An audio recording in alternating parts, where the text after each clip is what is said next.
no es ningún secreto que la obesidad crece sin freno además en todo el mundo. En nuestro caso, España es uno de los países más afectados y el futuro es bastante preocupante. Va a dañar tanto la salud de las futuras generaciones que en 2050 6 de cada 10 adultos, 6 de cada 10 y 1 de cada 3 niños y adolescentes tendrán sobrepeso u obesidad y todo lo que ello conlleva. Estamos ante la epidemia silenciosa de nuestro tiempo. Soy Javier Atard y hoy es martes, es 3 de marzo. El Mundo al Día, un podcast del Mundo.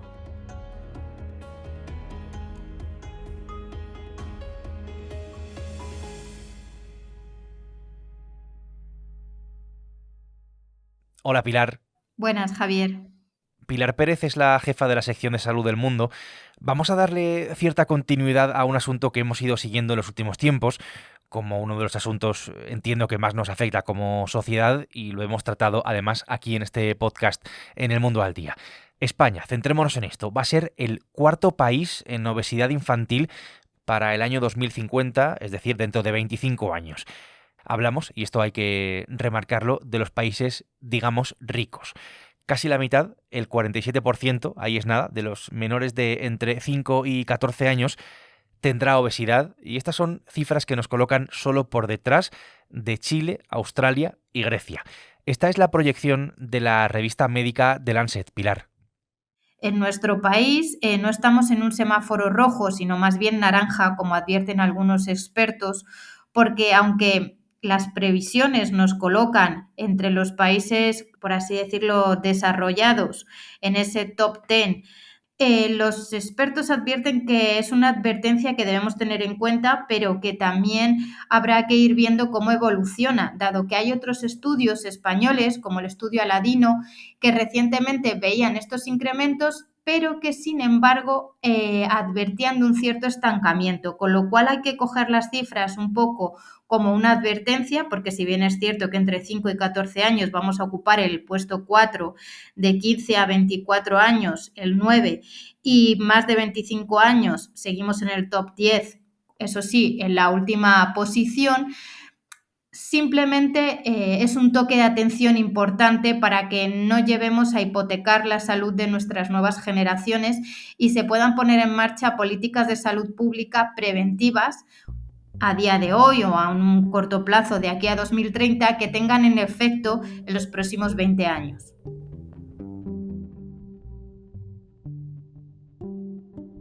Para saber por dónde deberían ir esas políticas, creo que es importante conocer por qué podemos llegar a esas cifras, qué factores hay detrás, ¿no?, de la realidad que nos lleva a esa predicción.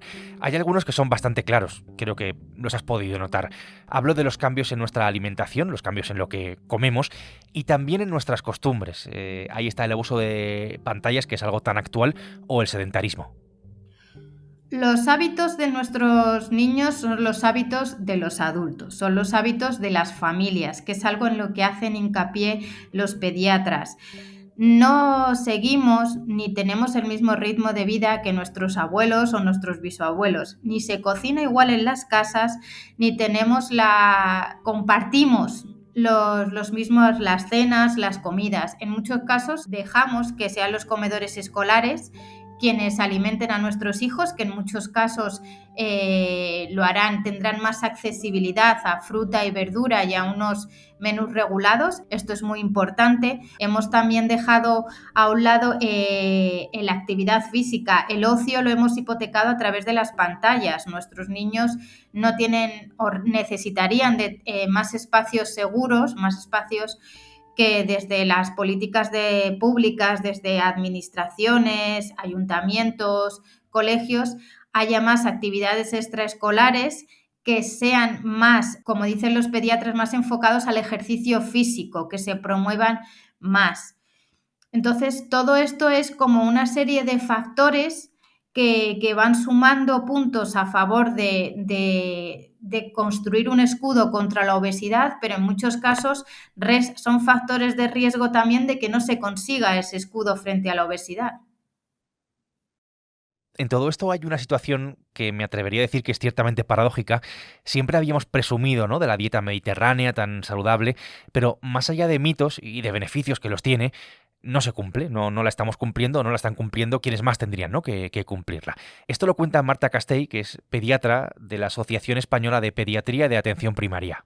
Cuando tú analizas el cumplimiento de la dieta mediterránea en la cuenca de los países del Mediterráneo, pues llama la atención que los países casi que estamos en menos dieta mediterránea somos España e Italia. No solo es a nivel individual, sino también, pues bueno, a veces, sobre todo dependiendo de los ingresos, ¿no? Pues el aumento, por ejemplo, del precio del aceite de oliva, el aumento cada vez mayor de una cesta de la compra saludable, ¿no? Con un fácil acceso a frutas y verduras. En los comedores escolares, que aunque se ha mejorado mucho, sigue faltando la verdura y la fruta, hace que al final los niños no están haciendo una dieta mediterránea como la de nuestros abuelos, ¿no? Y todo esto, ¿a quién afecta más? ¿A quién está o a quién va a afectar más? Pues, en fin, es complicado decirlo, pero es verdad que, como siempre, pues hay un componente económico o socioeconómico, me atrevería a decir, que parte de otra realidad que es difícil de negar y que creo que también te habrás dado cuenta de ello. Es casi más fácil, Pilar, o más barato, mejor dicho, comprar, por ejemplo, una hamburguesa que unas fresas, por poner, digo, simplemente un ejemplo. Y digo una hamburguesa como podría decir cualquier alimento de esos que llamamos ultraprocesados. Ahí están los precocinados, la bollería, los cereales refinados. Hay claramente una barrera con esto. Parte de este problema de la obesidad, que es multifactorial, como dicen los expertos, no existe una sola obesidad, la obesidad son las personas, hay rasgos genéticos y epigenéticos que no se van a poder obviar ni se van a poder prevenir, pero sí que es cierto que se van a poder reducir los factores de riesgo siempre y cuando se tenga acceso a una cesta de la compra, como se suele decir, saludable y económica, que en nuestros días no es algo que se dé. ¿Cuánto cuesta hoy un kilo de plátanos frente a darles un bollo a los niños para que se lleven al colegio? En muchos casos son batallas complicadas, que no solo son batallas de educación, sino muchas veces que atañen al bolsillo de las familias. No es lo mismo alimentarse y tener verdura fresca, fruta, pescado 2 o 3 veces a la semana, que todo eso hipotecarlo y dejarlo en manos de los ultraprocesados, que si bien es cierto pueden decir que contienen o no pescado, fruta o verdura o sucedáneos, pero nunca va a ser lo mismo. Evitando pues el consumo de alimentos ultraprocesados, que parece que son digamos, la causa del aumento de calorías en la dieta por el consumo de ultraprocesados, sobre todo el etiquetado nutricional.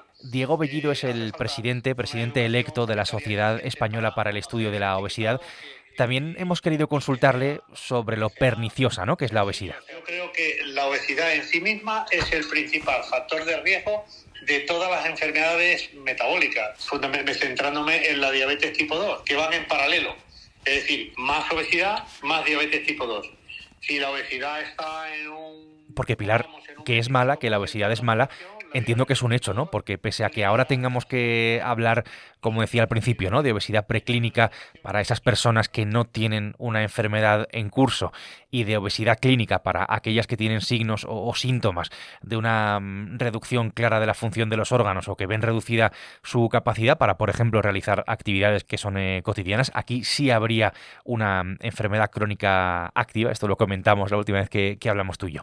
Y esto, lo que sucede es que te puede llevar directamente a más cáncer. El 20% de los casos en mujeres está asociado directamente a la obesidad, el 16% en el caso de los hombres, por supuesto, a más diabetes, a diabetes tipo 2 y a más enfermedades cardio y cerebrovasculares. A ver, la obesidad es mala porque hay que mirarla más allá de esos kilos de más, ahora que estamos casi cerca del verano, o de esa talla que queremos conseguir. La obesidad es mala porque cambia nuestro metabolismo, porque afecta a nuestro organismo y desarrolla enfermedades. Es un factor de riesgo muy importante. La obesidad es el factor de riesgo que puede hacer que tengamos más posibilidades de tener un cáncer. La obesidad siempre va de la mano, en muchos casos, de la diabetes. Si hay un 20 y tantos % de la población española afectada con obesidad, que sufre obesidad, hay un 15 o un 16% que padece diabetes tipo 2. También en la obesidad nos encontramos con altos niveles o trastornos del control del colesterol, de los triglicéridos. Eso hace que tengamos problemas de dislipemia y puede hacer que tengamos problemas cardíacos por placas de ateroma, y eso nos puede llevar al desencadenamiento de infartos o ictus. Son una serie de, por así decirlo, de boletos que vamos comprando que al final se acumulan ahí y podemos tener más riesgo de sufrirlo. Ya hace unos años, con un libro blanco, definió la obesidad como la epidemia del siglo XXI. Pero las estadísticas demuestran que no estamos llegando, que el mensaje no cala y que realmente la diferencia entre nuestro mundo y el antiguo es que antes pues comía más bien el que podía y ahora pues no es así. O sea, en el momento que uno tiene disponibilidad de poder elegir, elige mal. Entonces, Habla Bellido de epidemia del siglo XXI y le estamos contando que hipoteca, ¿no?, la obesidad, la salud de las futuras generaciones, que en 2050, dentro de 25 años, los niños españoles entrarán en ese top 10 global de obesidad. Pilar, ¿podemos hablar de una epidemia silenciosa en este caso? Sí, esto es algo que se viene diciendo desde hace mucho tiempo, de los profesionales de la obesidad, de la endocrinología, llevan tiempo advirtiendo de que es silenciosa porque no le hacemos caso, porque las cifras llevan creciendo décadas y no se presta atención, porque las políticas de salud pública que se han ido implementando no calan en la sociedad, el mensaje no llega. Y en muchos casos es el momento de actuar, porque también lo decían recientemente en un estudio de longevidad, que también podemos hipotecar nuestra calidad de vida o los años que vayamos a vivir estarán condicionados por qué enfermedades arrastremos para poder lograr llegar a cumplir los 100 años. Pilar, gracias por ayudarnos a descifrar lo que está pasando con el asunto de la obesidad. Muchas gracias, Javier. Hasta el siguiente podcast de salud. Pilar Pérez ha hecho posible hoy este episodio del Mundo al Día, que es un podcast que puedes escuchar todos los días en la web del Mundo y que está presente, como siempre te cuento, en las principales plataformas de audio donde tienes la opción de suscribirte. Mañana miércoles, más El Mundo al Día. Has escuchado El Mundo al Día, un podcast del Mundo.